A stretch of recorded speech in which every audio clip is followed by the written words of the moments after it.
So, third installment then, and second example for you. So, let's consider the Moon orbiting Earth, because that's what it does. It does that every 27.3 days. So let's look at how many seconds there are in 27.3 days.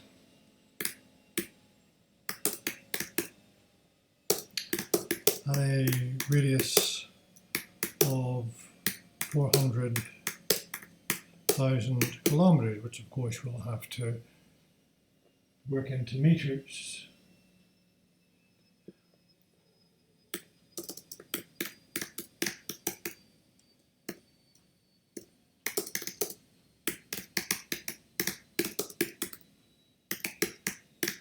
Let's calculate the centripetal acceleration of the Moon around the Earth.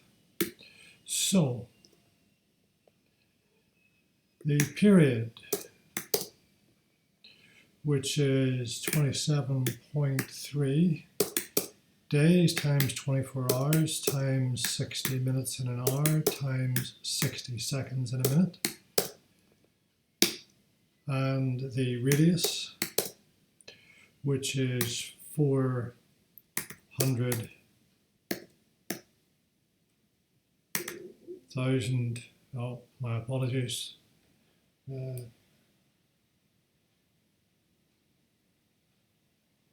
I was right, 400,000, I've got 40 million kilometers, 40,000 kilometers. So there's too many zeros in there, 40,000 kilometers. 40,000 kilometers, 400 million meters. So you say, well, how are we going to do this? We don't know the mass of the Earth. We don't know the mass of the Moon. Well, we don't need that. We say omega is 2 pi over t, where t is 2 pi over omega. So t is 2 pi over omega. So we've got our 27.3 by 24 by 60 plus 60 equals 2 pi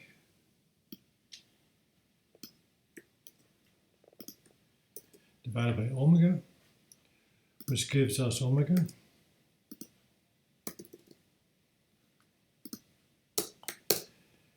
equal to 2 pi divided by all of that.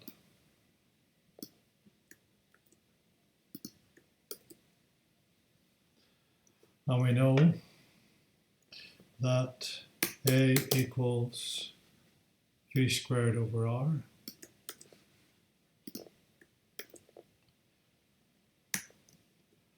And of course, also v equals r omega.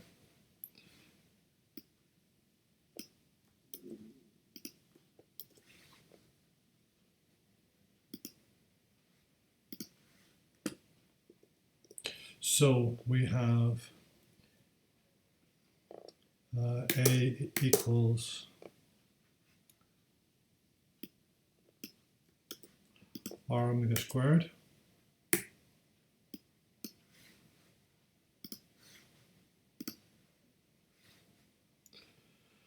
So equals 4 times 10 to the, what is it, 368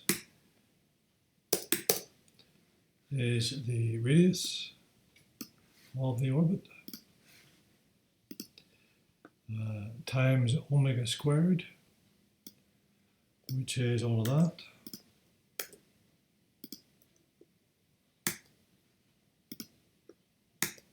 squared,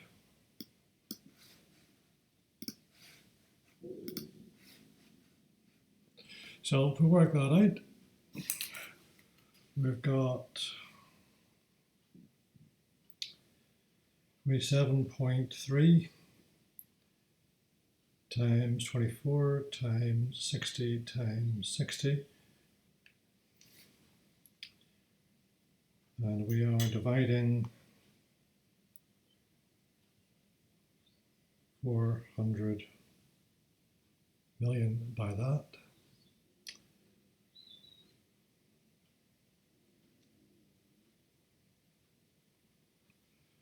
We had to square it first, as I didn't do. 27.3 times 24 times 60 times 60 times itself, whatever that, times 400 million.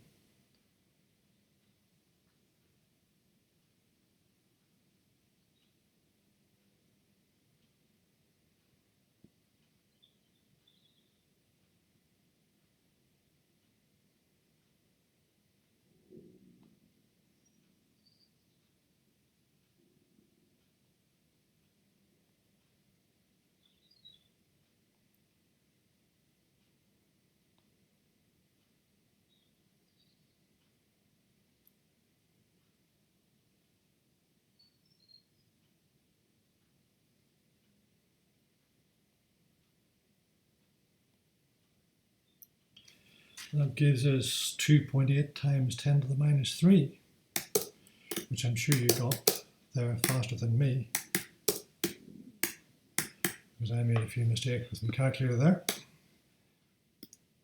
So there we have 2.8 times 10 to the minus 3 meters per second squared. So that is the centripetal acceleration of the moon around the Earth. So there's example 2 for you. Now let's do example 3. And this is going to be a conical pendulum. You say, what is a conical pendulum? Let me show you what I mean by a conical pendulum. Well, that didn't work. Let's try again. There we go. So this is my pendulum, my string. Here is the weight of the bob on the string, but instead of swinging backwards and forwards, it's performing a circle. So here we have the outline of the path taken by the bob as the pendulum swings. So the pendulum's coming around like this. So that's a conical pendulum. Okay. So what we have is a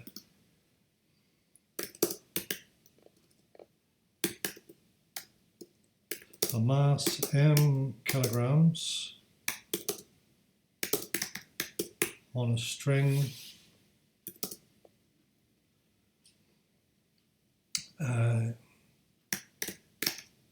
tension S newtons. I'm going to call it S because we don't want to confuse T, the period, and T, the tension, so we're going to call it S for now.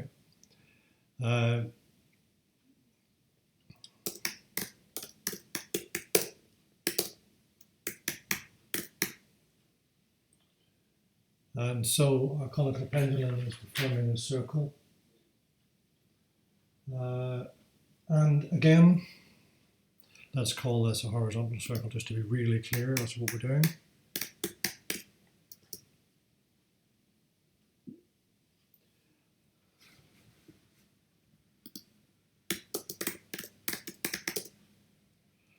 Or let's say derive an expression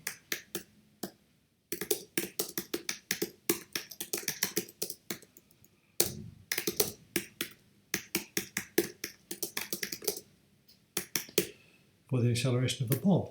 So what we have here, of course, is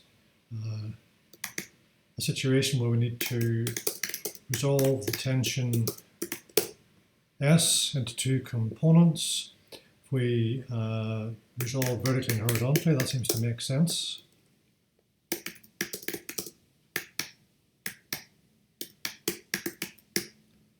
So we resolve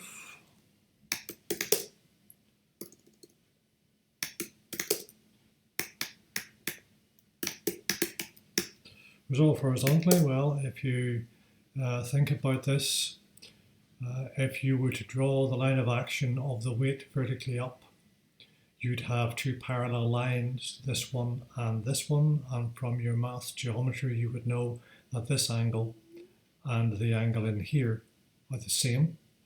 So you're resolving this force going in this direction horizontally, so you're rotating away from the angle here, and so you're going to have S sine theta.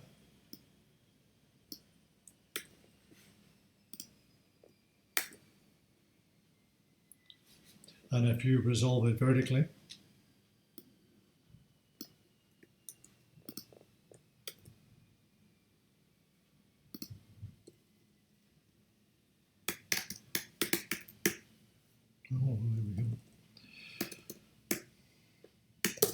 you're going to have S cos theta.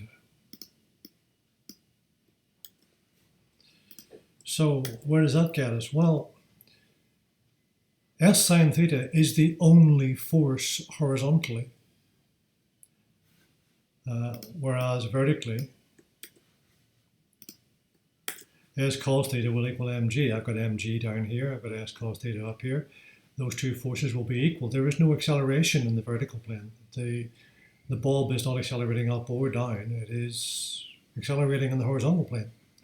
So these two forces are equal, so there is no resultant force vertically, but there is a resultant force horizontally.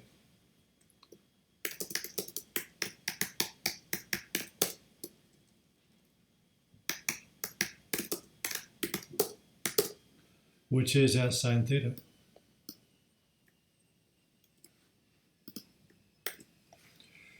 Which therefore equals mv squared over r.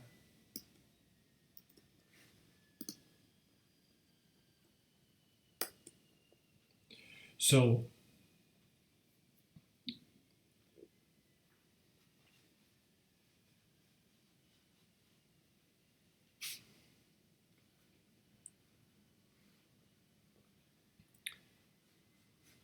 our acceleration then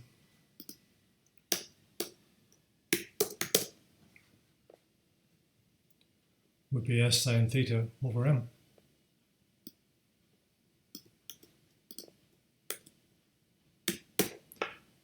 And let's just change that back to aerial again. So there we have our expression for the acceleration of our conical pendulum.